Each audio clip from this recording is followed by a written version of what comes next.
حضور پاک صلی اللہ علیہ وسلم مسجد میں بیٹھے ہوئے تھے۔ ایک صحابی ہے سعد الاسود اور کہا یا رسول اللہ میری شادی کروا دیں، میں بہت کالا بھی ہوں اور بہت صورت بھی ہوں، تو مجھے اپنی لڑکی ہی کوئی نکاح میں نہیں دیتا۔ آپ نے کہا اچھا، اور پھر پوچھا کیا عمر بن وہب بیٹھے ہیں؟ بتایا گیا نہیں، تو فرمایا عمر بن وہب کے پاس جاؤ اور کہو کہ مجھے اللہ کے نبی نے بھیجا ہے اور مجھے اپنی بیٹی نکاح میں دے دو۔ عمر بن وہب کافی خوبصورت بھی تھے اور بہت مالدار بھی تھے۔ یہ اٹھے اور جا کر ان کے دروازے پر دستک دی اور کہا اللہ کے رسول کا قاصد آیا ہے، باہر آؤ۔ باہر آئے تو دیکھا سعد الاسود تھے۔ پوچھا کس لیے آئے ہو؟ جواب دیا اللہ کے نبی نے مجھے آپ کے پاس بھیجا ہے، اپنی بیٹی میرے نکاح میں دے دو۔ عمر بن وہب نے کہا جا جا، تجھے دوں گا اپنی بیٹی، تم غریب کو دوں گا اپنی بیٹی۔ سعد الاسود اسی قدموں کے ساتھ واپس آ گئے، لیکن عمر بن وہب کی بیٹی نے ساری بات سن لی۔ بیٹی نے عمر بن وہب سے کہا ابا جان، آپ نے میرے نبی کی بات کو ٹھکرایا ہے، جا کر ہاں کر دو، کہیں ایسا نہ ہو کہ ہم تباہ و برباد ہو جائیں۔ آپ نے میری خاطر انکار کیا ہے نا کہ میری بیٹی گزارا کیسے کرے گی؟ آپ جا کر ہاں کر دیں، میرے نبی کا حکم ہے، میں گزارا کر لوں گی۔ عمر بن وہب مجلس میں آئے تو سعد الاسود پہلے مجلس میں آئے بیٹھے تھے۔ اللہ کے نبی نے عمر بن وہب کو دیکھا تو کہا عمر بن وہب آپ نے ہماری بات ہی ٹھکرا دی۔ کہا یا رسول اللہ میں نے نہیں ٹھکرائی، میں حاضر ہوں۔ یا رسول اللہ میری بیٹی کا سعد الاسود کے ساتھ نکاح پڑھیں۔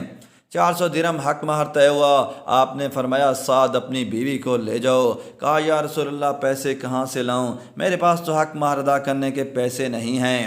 آپ نے فرمایا تم عبد الرحمن بن عوف کے پاس جاؤ اور ان سے کہو کہ اللہ کے نبی نے مجھے بھیجا ہے اور وہ تمہارا کام کر دیں گے۔ عبد الرحمن بن عوف وہ صحابی تھے جن کو دنیا میں جنت کی بشارت دے دی گئی تھی، اور وہ اتنے امیر تھے، ان کے بارے میں علماء اکرام لکھتے ہیں اگر آج کے دور میں ہوتے تو اتنا پیسہ تھا ان کے پاس کہ پورا یورپ خرید سکتے تھے، لیکن ایماندار تاجر تھے۔ اللہ کے نبی نے ان کو دنیا میں جنت کی بشارت دی۔ سعد ان کے پاس گئے، اللہ کے نبی کا پیغام دیا تو انہوں نے رقم کو بندوبست کر دیا اور 400 درہم سے زیادہ پیسے جمع ہو گئے۔ سعد نے سوچا 400 درہم تو بیوی کو حق مہر دوں گا، باقی میں بیوی کے لیے کچھ تحائف لے لیتا ہوں، اور بازار چلے گئے۔ بازار میں داخل ہوئے تو اتنے میں اعلان ہوا کہ مدینے پر کچھ بدوؤں نے حملہ کر دیا ہے۔ جیسے ان کے کان میں آواز پڑی کہ مسلمانوں آؤ دفاع کرنے کے لیے، تو بیوی کے تحائف کا خیال ترک کیا، ایک گھوڑا اور تلوار خریدی اور لشکر میں گھس گئے۔ لڑتے لڑتے ان کا گھوڑا زخمی ہو کر نیچے گرا اور بدوؤں نے ان پر حملہ کر دیا۔ تو اچانک دور سے اللہ کے نبی کی سعد پر نظر پڑی تو لبکے سعد تم یہاں کیا کر رہے ہو؟ تمہیں تو میں نے تمہاری بیوی کے پاس بھیجا تھا۔ تب تک سعد الاسود شہید ہو چکے تھے۔